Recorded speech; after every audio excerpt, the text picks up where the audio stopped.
Baik, kita akan masuk ke bagian pertanyaan nomor 5. Sebuah silinder tembaga dan silinder kayu memiliki jari-jari dan massa yang sama, tapi silinder kayu lebih panjang. Jika kedua silinder digelindingkan bersamaan dari atas suatu bidang miring yang sama dari keadaan diam, manakah yang akan tiba di bawah bidang miring terlebih dahulu? Oke, kita bisa coba bayangkan ya kasus ini. Jadi sebenarnya dia ada bidang miring, ya dia ada bidang miring yang kemudian ya ini bidang miring dengan sudut theta.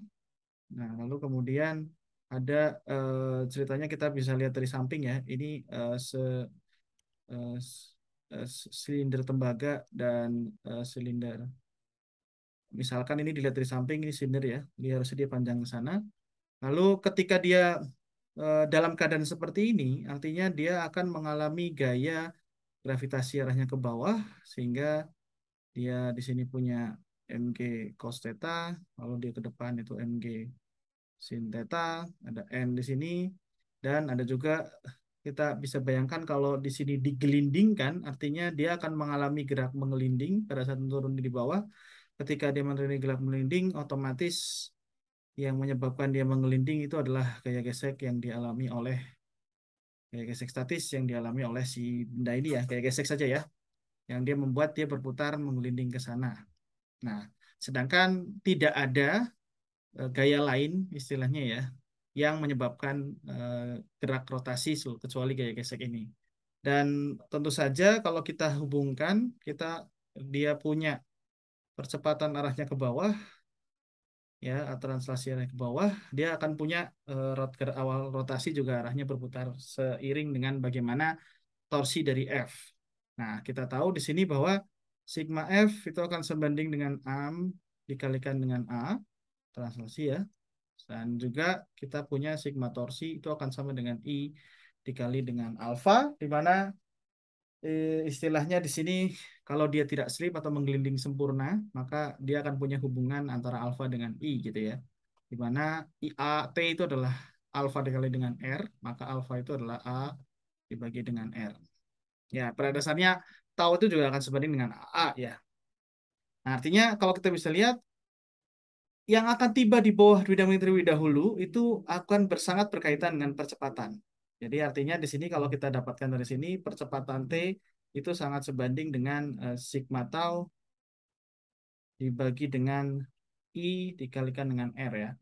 Artinya di sini kalau silinder dan tembaga dan kayu punya jari-jari dan massa yang sama, dia akan punya momen inersia yang sama dan dia akan mengalami torsi yang sama juga. Sehingga artinya untuk yang A, kasus yang A, walau kita bisa lihat untuk silinder pejal ya, untuk silinder pejal ya, momen inersia dari silinder pejal itu adalah setengah dikali M kali R kuadrat. Artinya dia tidak berhubungan silinder pejal yang simbol rotasinya adalah di titik pusat ya.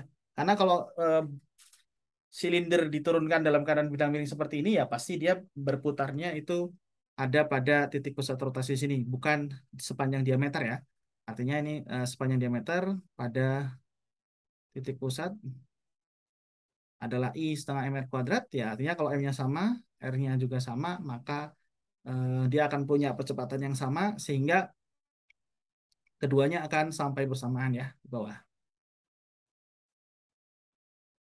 Nah, beda urusannya ketika silinder kayu dipotong sehingga panjangnya sama. Kalau silinder kayu dipotong artinya dia tidak akan mengubah apapun dari momen inersia. Tapi silinder tembaga dilubangi di bagian tengah sepanjang sumbunya agar masanya tetap sama dengan massa silinder kayu itu. Kemudian dilindas suatu pertanyaan.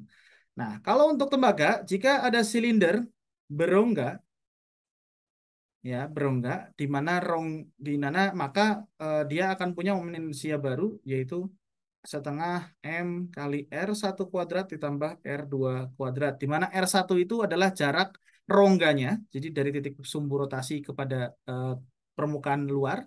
R2 itu jarak dari titik sumbu rotasi dengan permukaan luar. Ini permukaan dalam, ini permukaan luar. Sehingga kalau dia dilubangi, otomatis R1 itu memang akan lebih kecil dibanding R, tapi R2 juga lebih kecil dari R. Jadi kalau kita jumlahkan, maka dia bisa jadi akan lebih besar dari R, sehingga silinder berongga akan punya momen inersia lebih besar. Dari sini, karena I yang lebih besar itu akan menyebabkan A lebih kecil, Sehingga momen yang lebih besar, maka percepatannya akan makin kecil. Ya, karena makin kecil artinya yang jelas silinder kayu akan akan sampai saya tulis ulang ya, silinder kayu akan sampai duluan ya, terlebih dulu. Karena I dari silinder kayu itu lebih besar, lebih kecil ya dibandingkan I dari silinder tembaga tapi yang aksen karena sudah di lubang. Berikut pembahasan untuk nomor 5.